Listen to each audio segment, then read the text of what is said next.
We're about to enter Neptune's Bay. Oh, Neptune's Hollow, Neptune's Valley.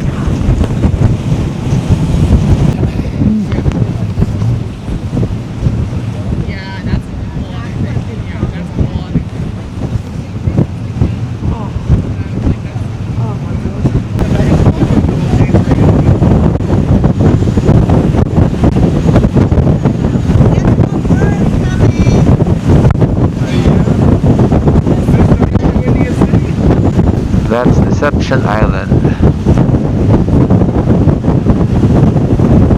This is part of the Raiders Bay and Deception Island, but we're entering to the Neptune's Belly. Look at that!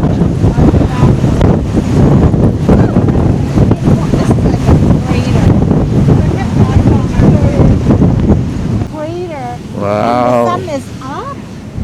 See? Look at that! How beautiful! We're like in the dreamy world. Wow! That's the bird. That's the bird. So we're going to Telefon Bay. no, we're in Telefon Bay, but going to Deception Island. We're inside actually the crater of an active volcano, just like Taal crater, right? So we're going to do a hike. I think it's going to be an almost 2-hour hike.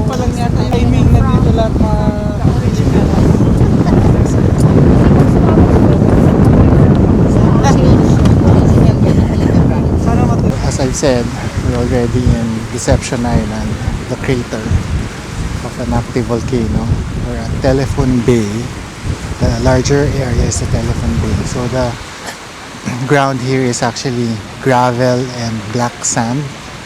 We're going to do a hike starting from there where the people are walking, and then we're going to end, according to our guide, there,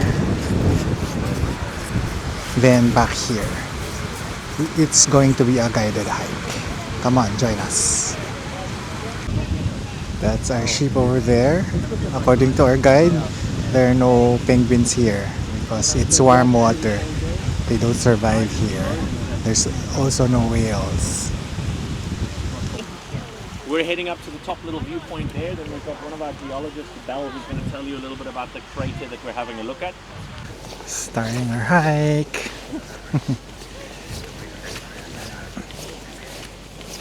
After just around 2-minute walk, our guide walks fast, so kahingan. But it's basically a volcano. Hello! Hi! Carlo Marfori, this one is for you because ikaw ang nagsabi na pumunta kami ng Deception Island Hot Springs ngayon.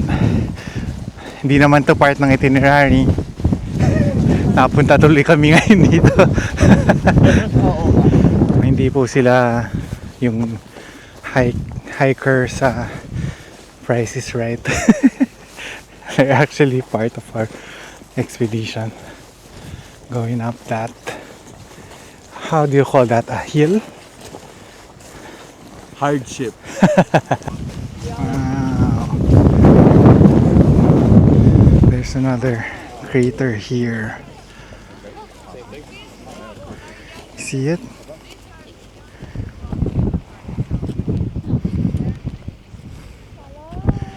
Nice.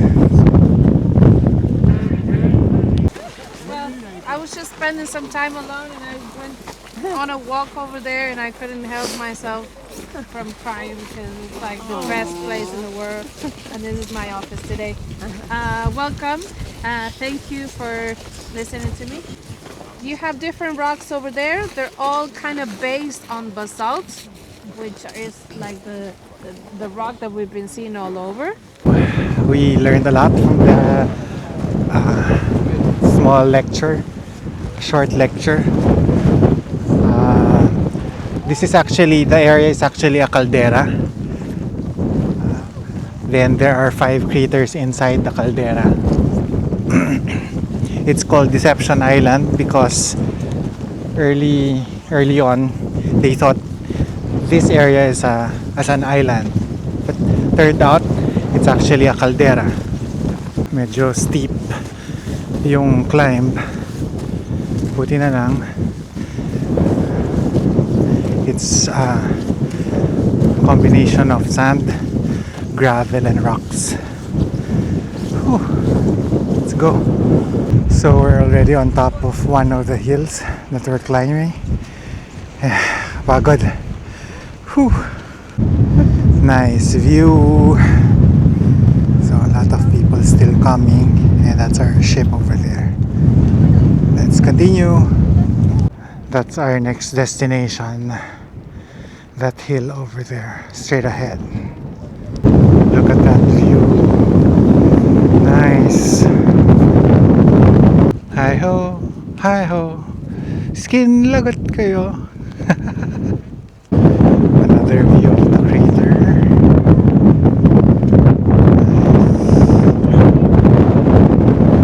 Hangin. So they're going Birds just a bit behind over us. They're there. going a slightly slower. Oh, look at that These fog. terms, you can hear them squawking. They squawk like that because something is disturbing the. This one, brown water over here, is water from the mountains or from the sides of the caldera, and sediments are there. While this one, the blue one, is actually glacial melt over there. And then the opening of the caldera is straight ahead over there, where we entered, where the ship entered. That's our ship over there. That's the opening of the caldera, straight ahead. What a view from the top of the third hill we climbed. Actually, I don't know if it's proper to call this a hill, but it's part of the caldera. This is our path going down. We're on our way down. Going down.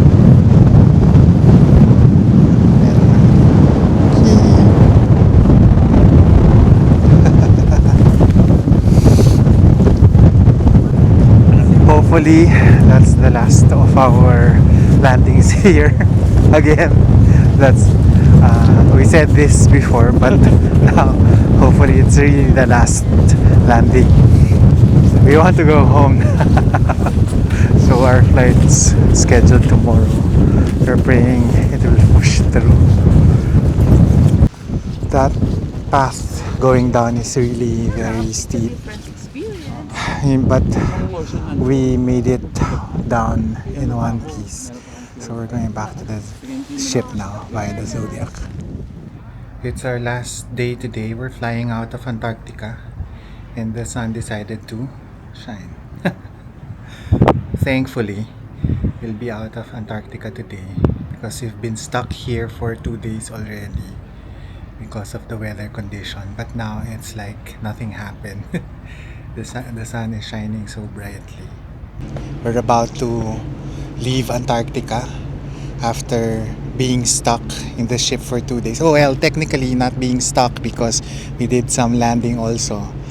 We have 2 extra areas that we went to. Telefon Bay and Cooverville. So as you can see, the sun is shining oh so brightly, thankfully again. And this is our view. This is King George, where we initially embarked, and now we disembark also here. And as you can see, there are a lot of other ships docking here because this is where people embark and disembark. Nice. Our ship. So before we head home, we have to pass by Punta Arenas again, and then back to Santiago, and then our flight going back to the Philippines. It was really a nice superb actually adventure we had. Yes, we had bad days. We also had good days of weather, but generally nothing beats. I mean, the excitement, the adventure, the fun that we experienced here in Antarctica. This is truly once in a lifetime, memorable. We're inside the bus already, taking us to the airport here in Antarctica. So we rode our last Zodiac over there. And the ship going to the shore. And then a bus ride, a 2-minute bus ride going to the airport where we will wait for our airplane and then go back to Punta Arenas. So we're here at the camp. We call it the camp, where we wait for our flight going back to Punta Arenas. It's a makeshift tent where people wait for their flights. So we wait about 30-40 minutes before the plane arrives, and then we board it, go to Punta Arenas. So that's our plane over there, plane back to Punta Arenas. We're about to board the plane. Wait for a safe flight. So we're back in Punta Arenas. That was our plane from Antarctica to Punta Arenas. And now we're in Punta Arenas airport again. Glad to be back after being stuck in Antarctica for 2 more days. And that officially ends our Antarctica expedition. Tomorrow we fly from Punta Arenas to Santiago, Chile, and onwards to the day after onwards to the Philippines. Mahangin sa labas. We're about to board our flight from Punta Arenas to Santiago. That's the chartered plane by Silver Sea. And from Santiago again, we're going home. Finally. See ya.